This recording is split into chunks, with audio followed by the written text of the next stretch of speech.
Takban. Yan, tigil muna kami dito sa may Malolos.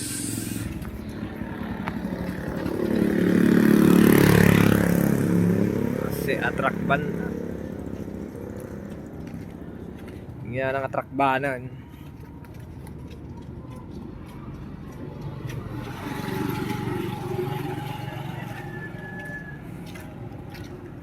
Trakban 6 to 8. So mamaya pa kaming alas 8 makakapunta ng Giginto.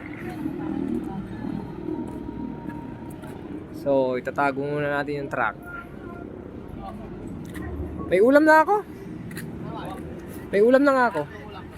Bumili ka na yan na dalawa. Titignan ko kung nandun pa yung mga nanghuhuli.